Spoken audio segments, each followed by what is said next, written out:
Paz de Cristo, jóvenes. Vamos a empezar en este caso viendo el caso de Jerónimo de Estridón, o muchas veces se le conoce simplemente como Jerónimo o San Jerónimo para los católicos. Y miren, vamos a empezar como siempre con una frase suya, y él dice lo siguiente: quizá me culpes en secreto por atacar a alguien a espaldas suyas.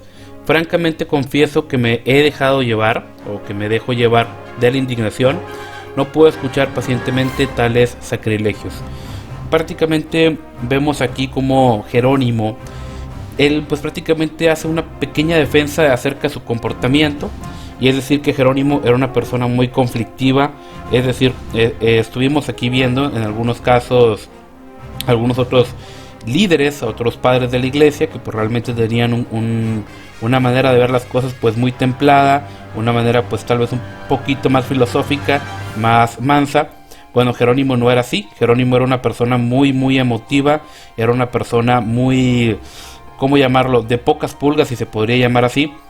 Y él realmente, cuando algo no le parecía, lo hacía notar, lo hacía ver, pero en muchos casos llegaba hasta a ofender. Entonces por eso él dice esta palabra.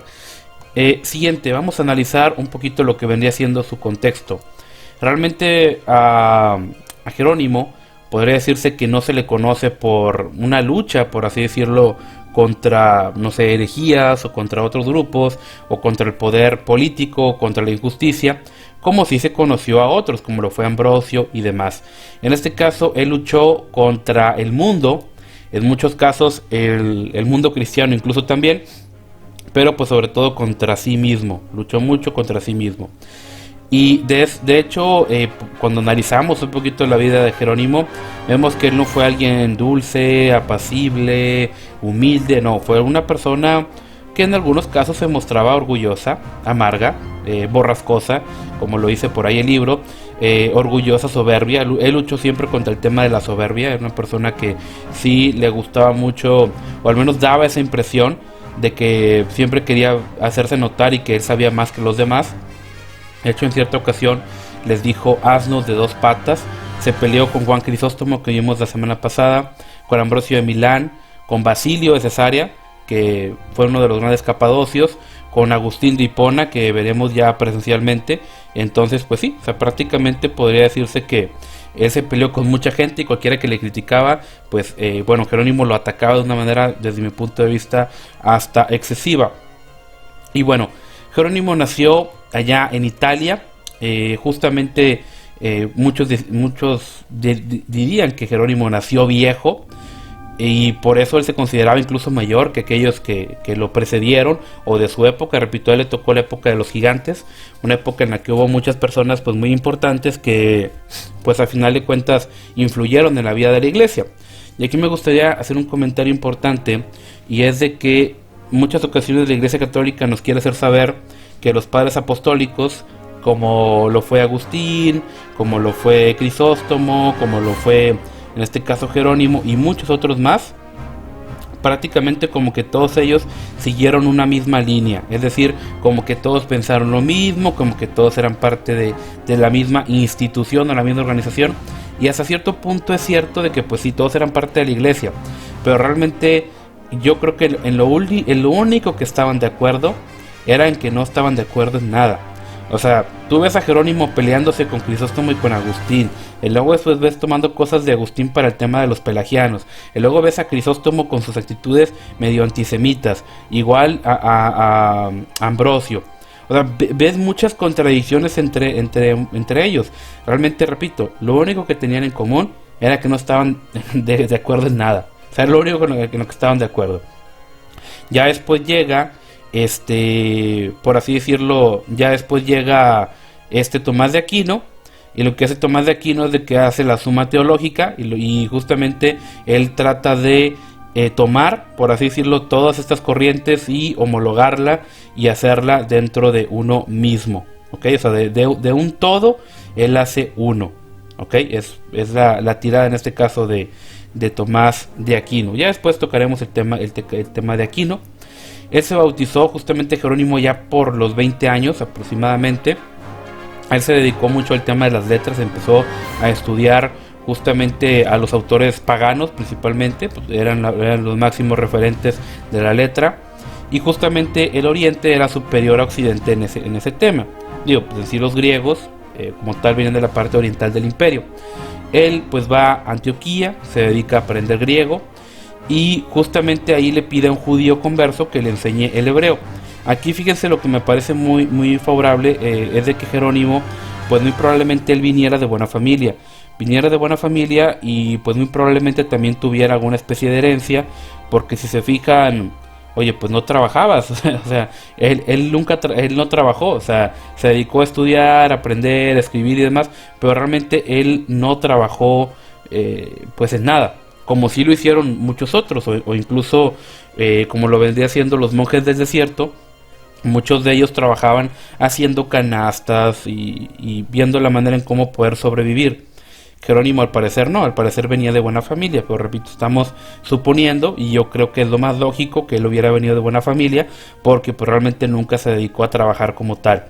Después ya empieza a trabajar, por así decirlo, para la iglesia, y ya la iglesia, con el favor de Roma, pues ya sabemos que empieza a hacerse cada vez de más y más y más dinero.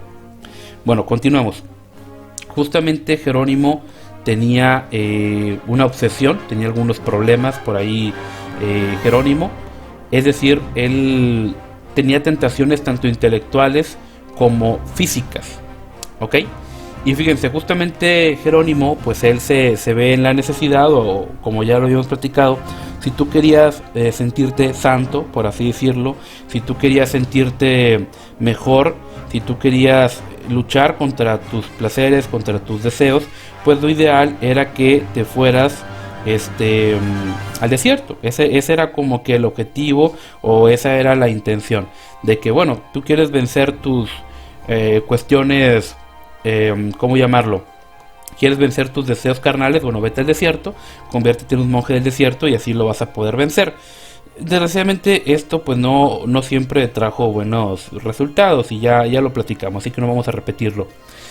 Y justamente Jerónimo también tuvo tentaciones intelectuales, es decir, él se dedicó mucho a copiar libros, a estudiar, repito, a los principales referentes paganos, y él justamente soñó que él moría cuando estaba enfermo. Él estaba enfermo y él soñó que muere, que va al juicio final, y que el juez, que es Dios, le preguntaba: ¿quién eres? Él decía: soy cristiano. Entonces Jerónimo decía: mientes, el juez le contestaba a Jerónimo: mientes, no eres cristiano, sino ciceroniano, haciendo referencia al filósofo y pensador griego Cicerón. O sea, es decir, de tanto que estás estudiando lo griego, pues te estás descuidando, por así decirlo, de estudiar las Sagradas Escrituras. En ese momento Jerónimo se dedica a estudiar más las Escrituras, aunque ojo, nunca dejó o nunca venció como que esa tentación de estudiar a los referentes paganos. Y repito, no está mal o no es malo estudiar o leer referentes pues no cristianos. Por ejemplo, yo en mi caso he leído mucho acerca de muchos autores que no son cristianos, pero que sí aportan mucho al conservadurismo, es decir, a lo que es ser conservador. Uno de ellos fue Roger Scruton. Roger Scruton fue o ha sido el último de los grandes pensadores o filósofos conservadores, y él era agnóstico. Otro de ellos, Miklos Lucas, él todavía vive. Miklos es una persona también muy inteligente, con mucha capacidad, y él es agnóstico también, a pesar de que es conservador. Otro referente ya moderno, ya cristiano, pero que se enfoca más en temas teológicos e históricos, pues es César Vidal. Otro referente católico ya muerto también, pues es Russell Kirk. O sea, entonces hay mucho donde agarrar, y no está mal, por así decirlo, estudiar aquellos referentes no cristianos. Lo malo es cuando eso lo ponemos por encima de las Sagradas Escrituras, como en muchos de los casos sí lo hizo la iglesia. Muy bien, entonces esa fue su cuestión intelectual, y hubo otra cuestión que fue justamente la cuestión sexual. También Jerónimo decía que la única manera de castigar o de vencer las tentaciones, pues era castigando su propio cuerpo. Entonces él se dedicó a llevar una vida austera, una vida tranquila, pues siempre andaba sucio, y de hecho él llegó a decir esto, que quien había sido lavado por Cristo no tenía necesidad de lavarse de nuevo, ¿ok? Pero desgraciadamente, pues esto no siempre le pudo satisfacer. De hecho, él siempre tuvo esa inquietud siempre ese deseo de aprender cada vez más y más y más, y se llenó de literatura clásica como los griegos, de hebreo, y justamente el hebreo a él le parecía como que era barbárico, como que era una lengua medio extraña. Pero antes de entrar en esto, digo, me gustaría ahondar un poquito más en otra cuestión. Incluso Jerónimo llega a comentar de que un matrimonio cristiano, pues ya obviamente al vivir juntos, pues tienen que vivir, por así decirlo, en castidad, o tienen que vivir con cierta frialdad entre ellos. Yo creo que esto expresa muy claramente lo que vendría siendo el sentimiento de aquella época. Y justamente en aquellos tiempos, como ya lo vimos, él como que estaba o tenía la idea de que pues realmente las cuestiones, por así decirlo, sexuales eran malas, incluso dentro del matrimonio. Y después surge la idea, después surge el pensamiento de que pues si, por así decirlo, que si no mantienes o no te casas, te mantienes aparte, pues es lo mejor o es lo ideal. Y justamente para el tema de los sacerdotes y cualquier rango eclesial, pues se dice o se decía que pues no te debías casar usualmente. Esto, repito, es una añadidura moderna. Esto es algo moderno, es algo diferente, que realmente la Biblia reprueba. O sea, realmente la Biblia dice todo lo contrario. La Biblia no condena las relaciones humanas. De hecho, Pedro dice que es una bendición de Dios. Jesús también en su momento lo llega a comentar como que es algo bueno. Pero repito, aunque muchos lo quieran negar, la iglesia aquí se vio muy influenciada por los gnósticos. Los gnósticos pensaban justamente eso, que todo lo del mundo era malo, que todo, entre comillas, placer era malo. Y realmente pues no, o sea, eso no era así, eso es completamente antibíblico. Y pues justamente es lo que Jerónimo también pregonaba. Y repito,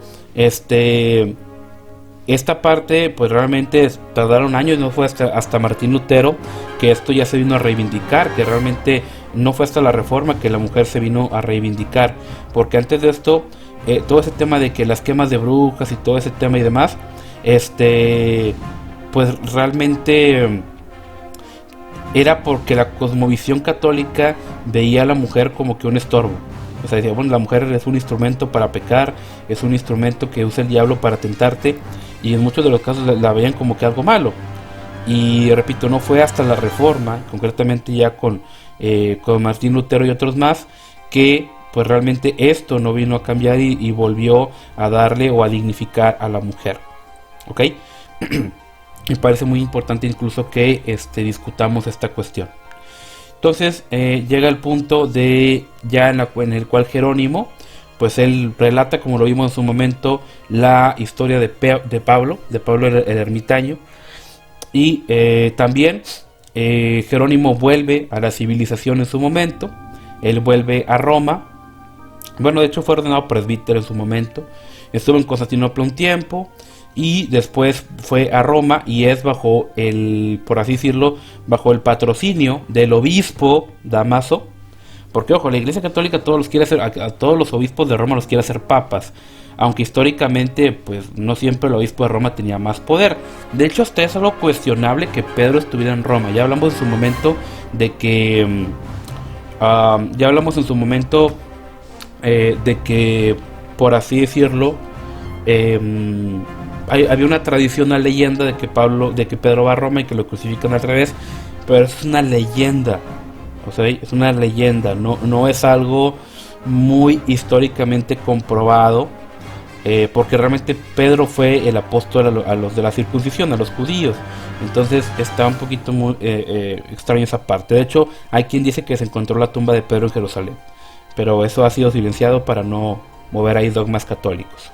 Aunque bueno, también se encontró la tumba de Santiago, el hermano de Jesús, hermano biológico, no hermano primo, como dice la tradición católica. Entonces, aquí tuvimos un problema en Roma, porque Jerónimo era muy peleonero, O sea, Jerónimo, les digo, era una persona que si tú le llevabas la contra, o simplemente no con que le llevaras la contra, sino que no estuvieras de acuerdo en algo, oye Jerónimo, siento que tal vez aquí, por ejemplo, repito, el polémico tema de las relaciones matrimoniales. Oye, Jerónimo, el matrimonio no es malo, las relaciones humanas, ¿por qué lo condenas? Jerónimo ya te andaba insultando, ya se andaba indignando, ya se andaba peleando. Entonces, ese tipo de cosas, Jerónimo, pues sí se ganó muchos enemigos, muchos enemigos. Y de hecho, Jerónimo encontró, por así decirlo, refugio, justamente en un grupo de mujeres que pues eran pudientes y que eran devotas. Justamente en un palacio, en una mansión de una viuda que se llamaba Albina y su hija que también era viuda que se llamaba Marcela. Ahí había un grupo de mujeres que pues se dedicaban a la vida austera, a la meditación, al estudio de la Biblia. Y pues justamente estaban también Marcelina, que era la hermana de Ambrosio de Milán, Acela, la hija de Marcela, y Paula. Y tenía una hija con un nombre muy feo, que parece de hombre, se llamaba Eustoquio, así es, repito, Eustoquio se llamaba. Y justamente pues él encuentra ahí como que un refugio, se lleva bien con ellas. Quien, ojo, bajo la dirección de Jerónimo, ellas empezaron a estudiar griego, empezaron a estudiar hebreo. Algo muy raro para la época, que mujeres, incluso pudientes, pues empezaran a estudiar esta parte. Y concretamente, Jerónimo también encuentra, por así decirlo, un refugio en esas mujeres, porque, ojo, como esas mujeres no le podían corregir, no le podían echar la contra, veían a Jerónimo como alguien superior intelectualmente a ellas y solamente absorbían lo que él les decía y nunca preguntaban nada, pues él se halló muy bien con ellas. Y ojo, aunque repito, el hecho de que le obsesionaba esto, todo el tema sexual, él sentía horror acerca de pensar pues en la fisiología de la mujer. Y repito, yo creo que Jerónimo se le hubiera quitado esto si pues él simplemente se hubiera casado, o sea, si hubiera formado una familia, creo que él se le hubiera quitado todas esas ideas raras que él traía. Y repito, principalmente pues fue por la influencia de los gnósticos, que la iglesia incluso condenó, que pues empieza a decir de que pues realmente las relaciones humanas son algo malo, cuando de hecho ni siquiera en los escritos judíos o nuestra herencia judía nosotros podemos decir, o más concretamente nuestras raíces hebreas, porque el cristianismo tiene raíz hebrea, eso no se puede negar. Ojo, una cosa es la raíz hebrea, otra cosa es judaizar, después lo podemos platicar. Entonces nosotros como por así decirlo, como herederos o como parte ya del pueblo de los patriarcas, del pueblo de Abraham, por adopción, por así decirlo, este tema es algo que nunca se ve en la Biblia, aunque en la Biblia nunca se dijo que esto fuera malo. Al contrario, vemos que era muy común que los profetas pues se casaran, tuvieran hijos, salvo casos muy específicos, por ejemplo Elías o Eliseo. Pero usualmente se habla incluso de las esposas de los profetas, los hijos de los profetas, o sea, era algo muy normal, ¿sí? De hecho, lo raro era que fuera al revés, que fueran célibes. Entonces, por ese lado, Jerónimo, pues sí, desde mi punto de vista eso estuvo muy mal, se chavetó, por así decirlo. Y de hecho fue gracias justamente a que Damaso lo hace como que su secretario. Él pudo encontrar paz porque Damaso lo protegió, que era el obispo de Roma en aquel momento. Pero pues lo cierto es de que Damaso muere. Y ahorita vamos a hablar un poquito acerca de Damaso, porque Jerónimo se peleó también con Damaso en algunas ocasiones. O sea, no todo fue miel sobre hojuelas, ¿ok? Después muere Damaso.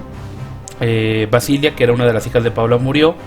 Y ojo, muchos le echaron la culpa a Jerónimo porque decían que Jerónimo les había puesto una vida muy rigurosa, una vida muy alejada, por así decirlo, incluso de la alimentación saludable, y que gracias a eso se había muerto. Repito, esto no sabemos si es cierto o no, pero lo que sí sabemos es de que Jerónimo se ganó muchos enemigos, y desgraciadamente pues con su justa razón. Y después Ciricio, que fue el sucesor de Damaso, como que no le caía muy bien Jerónimo, y después Jerónimo pues decide irse de Roma hacia la Tierra Santa, hacia Belén.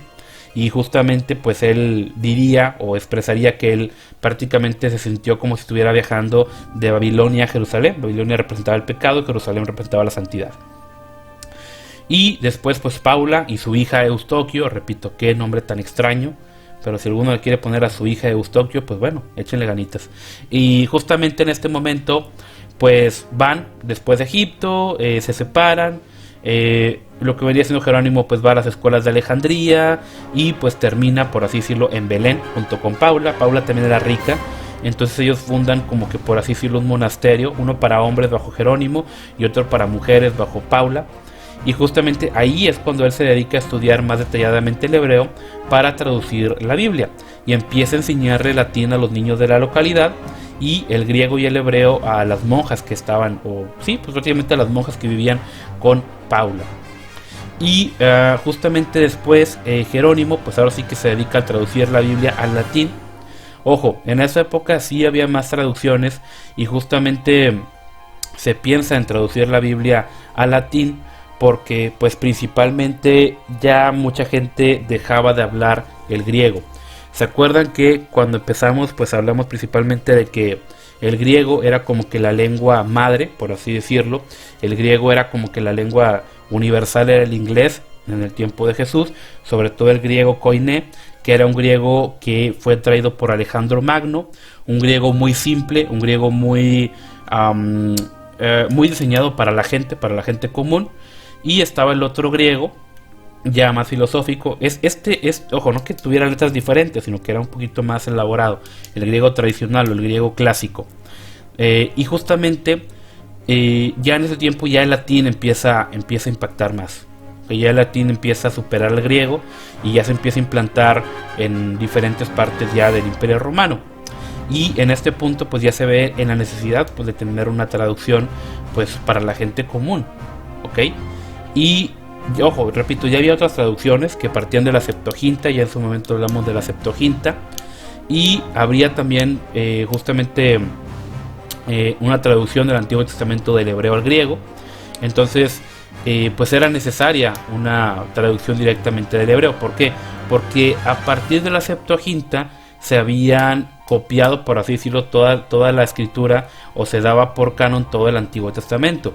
Pero repito, había traducciones del griego al latín, y si tú quieres conservar o quieres buscar una mejor, por así decirlo, riqueza literaria, lo ideal es traducir un texto de su idioma original al idioma que tú quieres. Por ejemplo, si yo ahorita escribo una columna en español y un gringo la traduce al inglés y un francés la quiere leer, pues bueno, traduzco del inglés al francés. Sí, pero en esa traducción de inglés a francés se va a perder riqueza literaria. Lo mejor es traducir del español a el francés.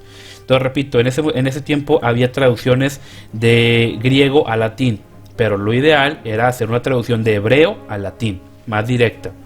Y justamente Jerónimo es quien se da a la tarea de crear esto, justamente pues a lo que se conoció en su momento como la Vulgata Latina, que ojo, mucha gente, la gran mayoría lo vio mal, o sea, uno pensaría, oye, pues qué bueno la traducción de Jerónimo, una nueva oportunidad para aprender, para mejorar. Y pues no, mucha gente lo vio muy mal, porque realmente con una traducción más fiable, una traducción más apegada al hebreo, pues cambiaban algunos pasajes favoritos de algunas personas. Y muchos dijeron, oye, pues ¿qué derecho tiene Jerónimo de cambiar la escritura? ¿Quién es este que nos quiere venir a cambiar lo que ya tenemos? ¿Ok? Y repito, ya hablamos también de la leyenda de la Septuaginta, que había sido escrita por 70 traductores que supuestamente trabajaron de manera separada y que coincidieron hasta en los mínimos detalles. Y mucha gente creía en esta leyenda. Repito, es una leyenda, no tenemos manera de cómo probarlo. Y justamente decían que pues por eso era inspirada. Ojo, la Septuaginta no era o no es una mala traducción, es buena, ¿ok? Es buena traducción la Septuaginta del hebreo al griego, que en su momento hicieron los rabinos en Alejandría. Eso no se puede cuestionar, pero repito, lo mejor es de que si vas a traducir algo al latín, pues es de que vuelvas al texto hebreo, y es justamente lo que hizo Jerónimo.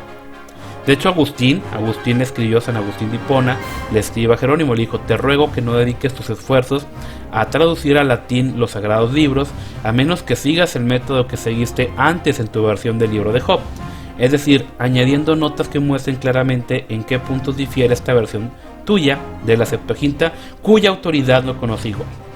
¿Ok? Y repito, Jerónimo se enojó cuando Agustín trata de decirle: bueno, mira, ¿sabes qué, Jerónimo? Pues sí, traduce del hebreo, pero ponle notas a los lados, cuáles son las diferencias, para que la gente pues no sienta un cambio tan brusco. Lo cierto es que Jerónimo se enojó. Jerónimo se enojó y al principio no le contestó a Agustín, y cuando lo hizo pues prácticamente le dijo a Agustín que era un ignorante, que él no sabía del hebreo, que no sabía como él sabía griego y hebreo, así que mejor se callara y se ocupara de sus asuntos. Prácticamente fue lo que le dijo Jerónimo a Agustín. Lo cierto es de que después Jerónimo tiene que usar parte del material de Agustín para refutar a los pelagianos. Después hablaremos de los pelagianos, y justamente ya como que ahí empieza una buena reconciliación, ¿ok? Y repito, Jerónimo históricamente nos da una imagen de una persona sumamente insensible, solamente preocupada por su propio ego, por su propio orgullo. Pero lo cierto es de que algunos historiadores nos dicen que Jerónimo pues era sensible, era una persona que pues sí le afectaba lo que pensaron los demás, y por eso él se mostraba de una manera pues muy rígida, muy imperturbable. Justamente las únicas que conocieron esa fachada de él pues fue Paula y su hija Eustoquio, y justamente pues esta Paula murió en el año 404. Por fin salimos del año del siglo IV, ya vamos en el 400, y Eustoquio muere en el 419, y Jerónimo pues se queda solo, se queda desolado, se queda muy triste.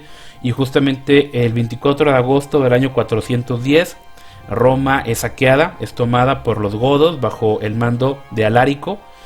Ojo, Alárico fue un bárbaro que fue adoptado, por así decirlo, por Roma, justamente por vamos a llamar así, por un centurión romano, por un oficial romano que se llamaba Stilco. Y justamente Alárico fue enseñado, por así decirlo, en el honor, en la integridad que entre comillas le enseñó su maestro Stilco. Y lo cierto es de que pues el emperador romano usó a Alárico y a su grupo de godos para pues prácticamente usarlos de guardaespaldas, usarlos como carne de cañón, y esto pues a Alárico no le gustó nada. Después él se rebela contra Roma por el maltrato que le dieron, y justamente esto pues desemboca, por así decirlo, en la caída de Roma. Es interesante la historia porque justamente Alárico y otro grupo de su gente se hicieron pasar como esclavos, se meten en Roma, se infiltran, y ya estando dentro de Roma sacan las espadas, sacan por así decirlo el cobre, y empieza el saqueo, empieza la caída, por así decirlo, de Roma. Y de hecho Jerónimo esto lo perturbó mucho, y él dijo: ¿quién podría creer que Roma, construida mediante la conquista del mundo, ha caído?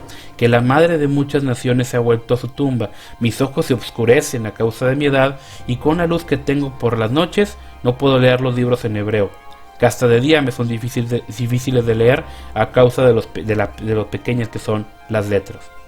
Jerónimo sobrevivió aproximadamente 10 años, allá por el 420, y justamente fueron años difíciles de soledad, de controversias, de dolor. Y por fin, justamente unos meses después de la muerte de Eustoquio, porque Eustoquio muere en el 419, pues muere Jerónimo también, sumido pues sí, desgraciadamente en la tristeza, en el dolor. Y repito, Jerónimo, pienso yo que le hizo mucho daño a esa posición que él tenía respecto a la familia. Ahora, me gustaría que tocáramos un punto muy importante acerca de la Vulgata Latina. Digo, Jerónimo escribió acerca de otros temas, o sea, no nada más escribió acerca de la Vulgata, escribió acerca de otros temas teológicos, por así decirlo, pero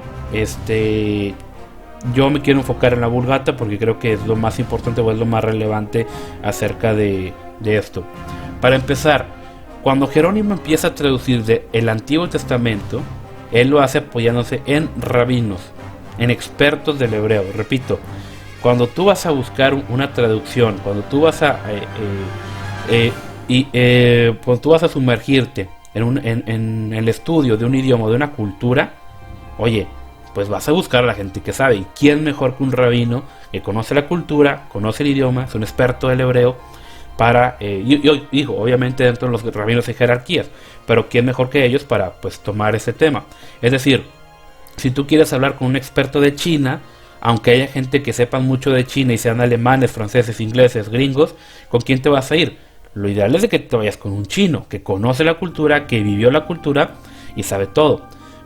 Justamente, si tú quieres ahondar acerca, no sé, de un tema de México, te vas a ir con alguien que sea experto en el tema. Usualmente va a ser mexicano porque ha vivido aquí, no por el simple hecho de ser mexicano, sino porque su cultura, porque su formación, pues es la que viene de aquí, ¿verdad? O sea, no vas a consultar, por ejemplo, gastronomía mexicana con un chef francés, ¿sí? Vas a irte con un mexicano que conoce bien el porqué de las cosas.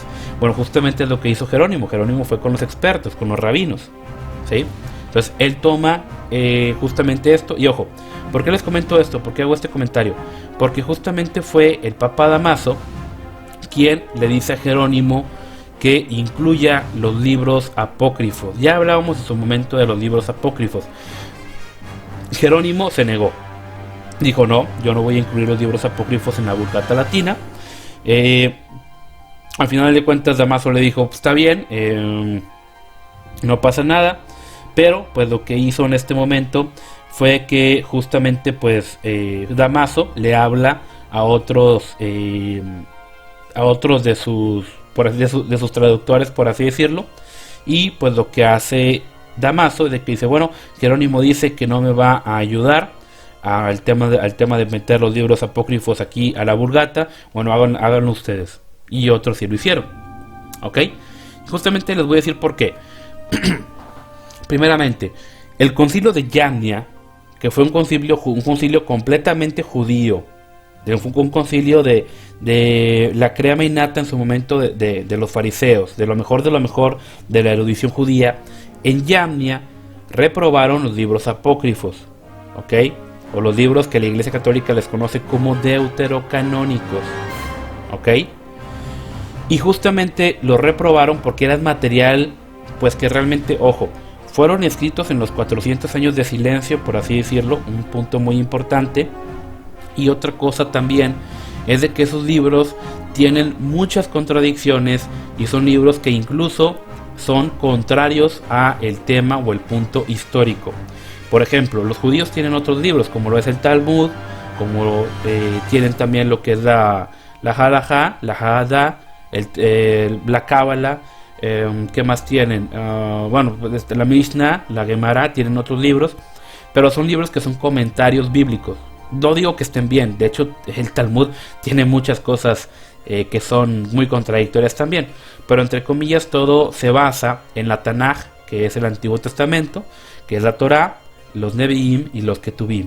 O sea, antiguamente la Biblia se dividía en esas tres partes, en esas tres secciones, que era la Torá, los 5 libros de Moisés, los Nevi'im y los Ketuvim, que son los libros de sabiduría, y los libros proféticos. Es decir, ellos no los dividían como profetas menores, profetas mayores, históricos, no. O sea, todo eso era parte de uno solo. Uno eran los Ketuvim y otro eran los Nevi'im, ¿ok? Y justamente el concilio de Yamnia dice, no, esos libros no son inspirados, por lo tanto no va a constituir parte del canon judío.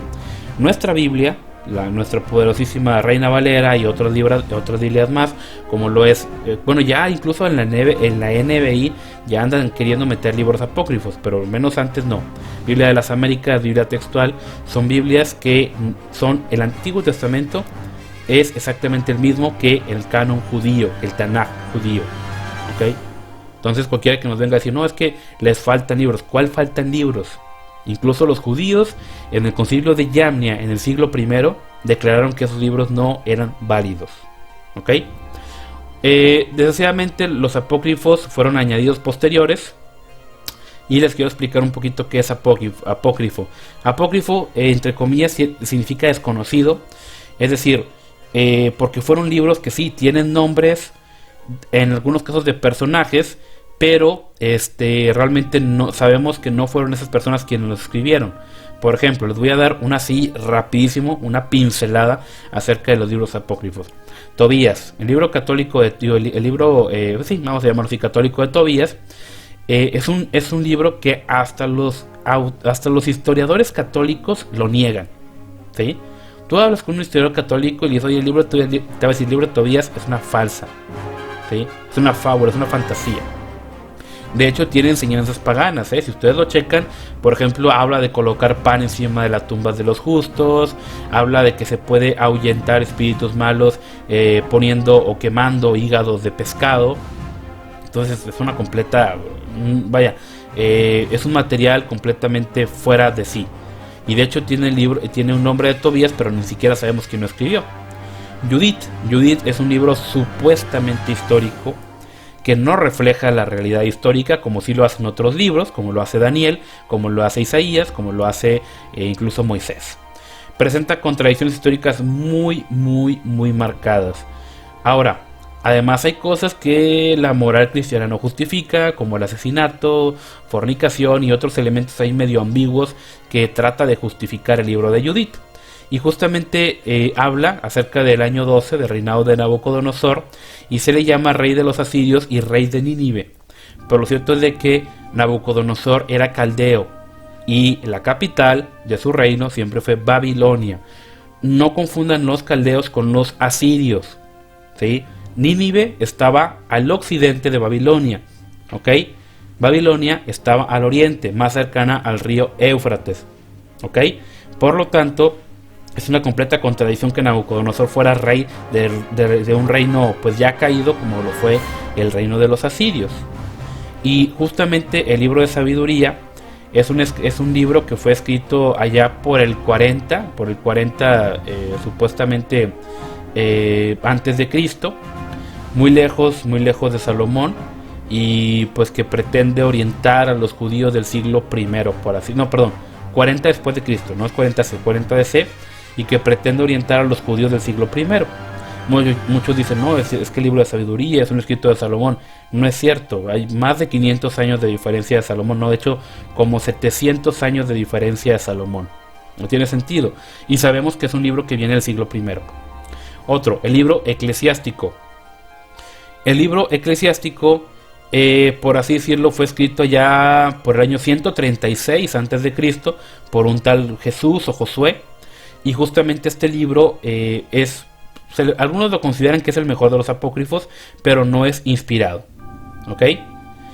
Justamente el escritor dice que ha llegado al último de todos, al rebusco de la vendimia. Es decir, como que el autor pensaba o reflexionaba acerca de ciertos elementos morales y espirituales, pero no es un libro inspirado, ¿ok? Y después está el libro de Baruch, que supuestamente es el libro de escriba de Jeremías. Pero repito, Jeremías es de aproximadamente 500 años antes de Cristo. Y este libro fue escrito alrededor del año 100. ¿Ok? O sea, entre el año 100 y el año 70 aproximadamente. Los críticos no católicos lo ponen la datación allá por el año de finales del 70. Y lo único cierto es de que este libro abunda en inexactitudes históricas. Y luego después está el primero y segundo de Macabeos. Desde mi punto de vista de todos los apócrifos, el mejorcito libro en temas históricos son los libros de Macabeos. Repito, temas históricos, no temas espirituales, ni temas morales, ni temas mucho menos inspirados. Justamente es un libro que al final te dice de que bueno, si este libro te ha servido de algo, pues qué bueno. Si esto ha sido mediocre, pues lo siento, fue lo mejor que yo pude hacer. Es lo que te dice el libro de Macabeos. O sea, imagínate, un libro inspirado por el Espíritu Santo diciendo, bueno, si no te sirve esto que estoy poniendo aquí es mediocre, oye, esto no puede ser inspirado por el Espíritu. Y repito, es un libro que es interesante desde el punto de vista histórico, pero no es un libro inspirado.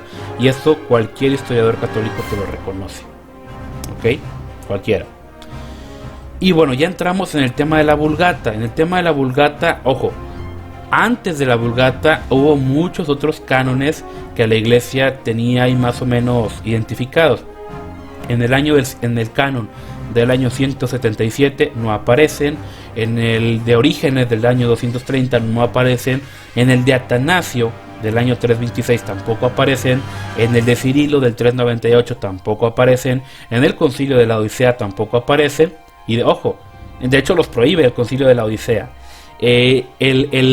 También Epifanio y Rufino en el año 368 y 395 escriben acerca de esto y tampoco aparece. Y repito, Jerónimo no quería incluir estos libros, fue Damaso el que se amachó y en su momento los mandó incluir. ¿Ok? Y después no fue hasta el año 1545 en el Concilio de Trento, el Concilio de la Contrarreforma, cuando se adopta el canon de los 7 libros añadidos. Porque recuerden que Jerónimo fue el último, ¿sí? Fue el último traductor antes de entrar en la Edad Oscura, en la edad de la represión y el dominio de Roma, ¿ok? Desde el punto de vista religioso. Y justamente, bueno, algunos se preguntará, oye, pero ¿por qué la Septuaginta tenía libros apócrifos? ¿Qué acaso no fueron rabinos los que escribieron eso? ¿Por qué pusieron libros apócrifos?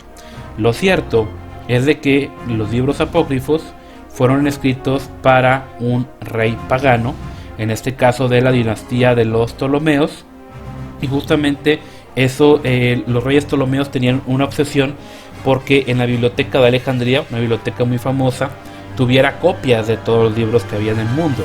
De hecho, era muy común de que si tú ibas a Alejandría, no te cobraban por pasar. Al contrario, te decían, oye, ¿tienes algún libro nuevo, algún libro diferente?